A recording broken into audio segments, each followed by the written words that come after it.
So, yeah. Are you sure you want to do this? The deep web is full of fucked up shit. Even worse, a red room. There are some things you can't unsee. Alright, well, don't say I didn't warn you. The deep web is like a giant maze. There is no search engine, so you have to do some exploring to find out what you are looking for. First thing, there is two main programs of which you'll be using on your search for a red room. Anne and Notes. Anne is a web browser that allows you to access the deep web. You can't access these sites on a normal browser. Notes is, well, notes. You can use this to take notes on what you discover, so this is a pretty important tool to use. I went ahead and set your homepage on Anne to a deep wiki page to get you started. What you are looking for are 8 hidden keys on the deep web. Not all sites have them, but some do. You have to explore each page, click the links, and see what you discover. A hidden key looks like this. Each key contains an order number associated with them. This is important. Once you have found all 8 keys, you have to type out the complete key in order. This will provide you with the Red Room's URL. This is where the notes system comes handy. You can keep track of all the keys you have found. Another tricky thing with the deep web is that some pages are only up at certain times of the night. If you look at the top right corner of your screen, you will notice a clock.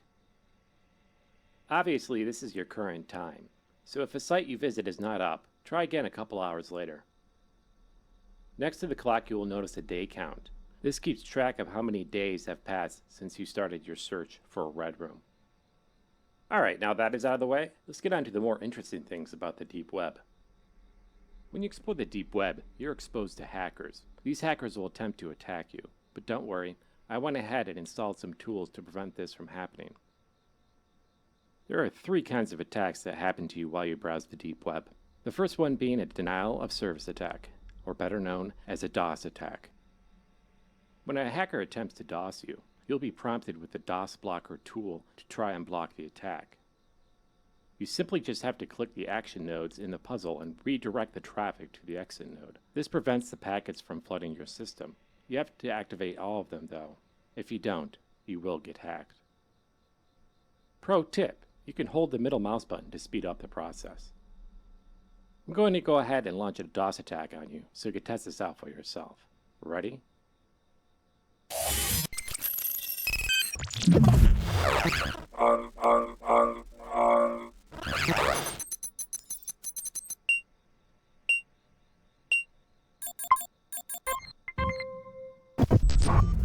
Okay, great. You nailed it. The second type of attack that can happen to you is a kernel attack. Hackers will try to corrupt your kernel and prevent you from using your system. Just like the DOS blocker tool, I went ahead and installed the kernel compiler tool for you to fix the corrupted code. With this tool, you simply just have to type what you see on the screen. Alright, now I will launch a kernel attack on you so you can test it out for yourself. Ready?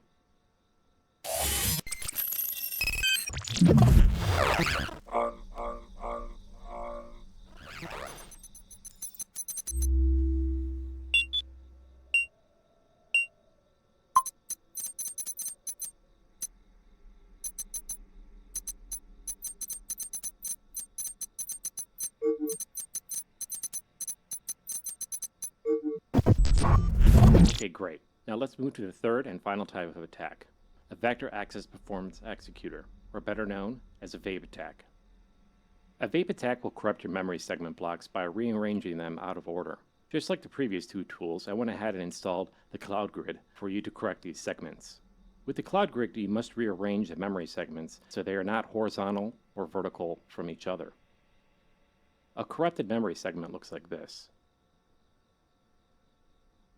And a correct memory segment looks like this. I'm going to go ahead and launch a vape attack on you. Ready?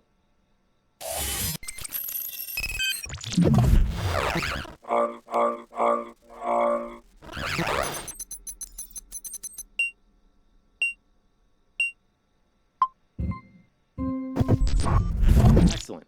Now you can only be hacked if your IP address is revealed. By default, Anne hides your IP address, but some websites may reveal it to the hackers. If you're getting hacked and would like for it to stop, simply just reset the modem. This will reset your IP address. That's about it. You are now ready to explore the deep web. Oh, wait a minute. A couple more things I forgot to mention. First, this is just an urban legend, so I'm not sure if it's true or not. But they say the farther you get into the deep web, kidnappers will try to locate and kidnap you. So be on the lookout for this. If you think someone is tracking you, just turn all the lights off and be quiet. Don't say a word. When you think the coast is clear, turn the lights back on. Now besides that, this I can promise you is real. Where you currently are, there is a serial killer on the loose. They call him the Breather. He looks for his victims browsing the deep web or random hitchhikers. It's kind of weird, but he also calls his prey before he kills them, breathing into the phone and saying other things that don't make sense. Hence why he's called the Breather. If you are somehow unfortunate to be a target of his, you have to block the front door with your life. He has a strict set of rules where he can only attack if he breaks through the front door. Don't ask me why. So if you feel like he's targeting you, be sure to check the front door at the house you're at. If he is there, hold the doorknob with your life and hope he doesn't get too aggressive. How do you check the door and turn the lights off? Well, once you zoom out of the computer mode by hitting the right click button, hit the A, S, D keys to look around you. Certain items will trigger a sub-action you can do. Well, that's it. Good luck.